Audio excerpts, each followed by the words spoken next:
آقا نے فرمایا کہ ماں کے قدموں کے نیچے جنت ہے، باپ جنتی دروازوں میں سے ایک دروازہ ہے، یہ میرے آقا صلی اللہ علیہ وسلم کی شان ہے۔ تو پیارے اسلامی بھائیوں، نبی پاک کا میلاد صرف سال میں ایک بار نہیں منانا ہے، بلکہ نبی پاک صلی اللہ تعالی علیہ وآلہ وسلم کا میلاد ہمیں زندگی بھر منانا ہے انشاءاللہ۔ اور جب زندگی بھر میلاد منائیں گے، لمحے لمحے میلاد منائیں گے، یعنی کس طرح میلاد منانا ہے؟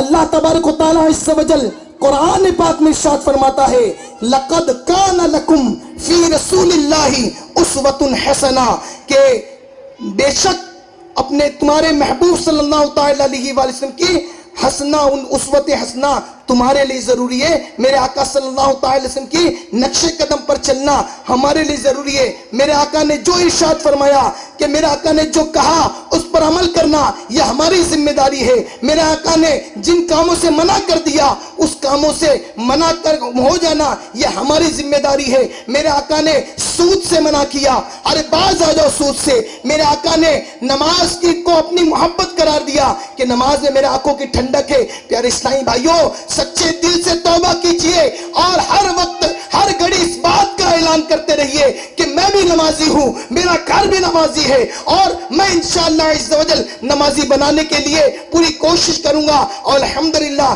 دعوت اسلامی وہی کام کرتی ہے، بچے بچے کو نمازی بنانے کا کام کرتی ہے دعوت اسلامی۔ ہم چاہتے ہیں کہ ہمارا بچہ بچہ نمازی بن جائے، بچہ بچہ دیندار بن جائے، اور سرکار کی محبت میں اٹھنے بیٹھنے والا بن جائے۔ تو لہٰذا سچے دل سے آج نیت کیجئے کہ انشاءاللہ عز و جل ہم سرکار صلی اللہ علیہ وسلم کی آمد کا جشن اس انداز کے ساتھ میں منائیں گے کہ ہم نمازوں کی پابندی کریں گے، انشاءاللہ کریں گے، انشاءاللہ ہاتھ اٹھا کر نعرے لگائیں انشاءاللہ۔ جو ایک وقت کی نماز کو قضا کر دیتا ہے اس کا نام جہنم کے دروازے پہ لکھ دیا جاتا ہے۔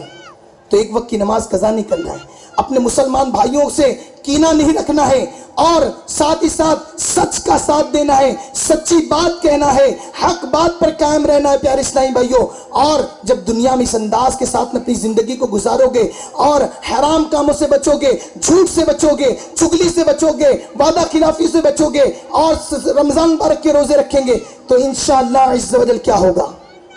انشاءاللہ پھر یہی ہوگا نزع روح میں آسانی دے، کلمہ یاد دلاتے یہ ہیں۔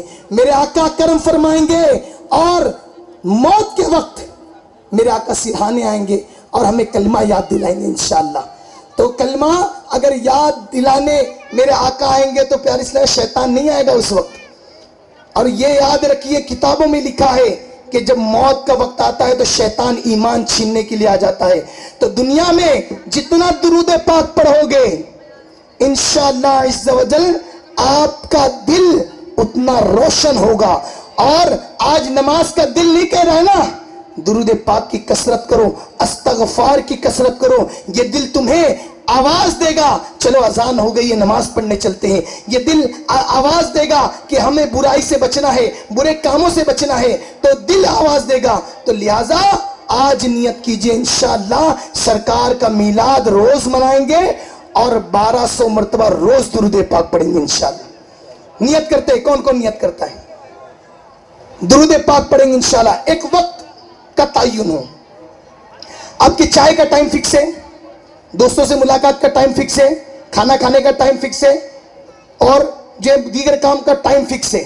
اسی طریقے سے پیارے اسلامی بھائیوں ایک وقت مختص کیجئے درود ٹائم، ایک وقت مختص کیجئے درود ٹائم۔ اس وقت ہم کو انشاءاللہ درود پاک پڑھنا ہے انشاءاللہ۔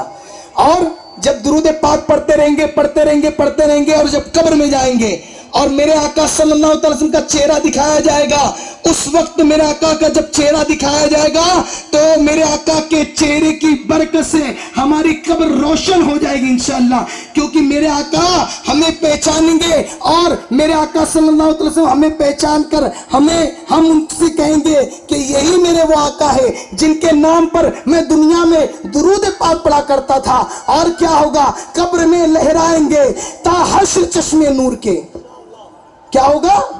قبر میں لہرائیں گے تا حشر چشمے نور کے، جلوہ فرما ہوگی جب طلعت رسول اللہ کی، جلوہ فرما ہوگی جب طلعت رسول اللہ کی. تو انشاءاللہ پیارے اسلامی بھائیوں آپ نیت کیجئے روزانہ درود پاک پڑھیں گے. آج نیت کر کے جائیے کہ سچی نماز سچی توبہ کریں گے، اور نیت کیجئے کہ ہم پانچوں وقت کے نمازی کے ساتھ ساتھ درود پاک کی کثرت کریں گے انشاءاللہ. صلو علی الحبیب.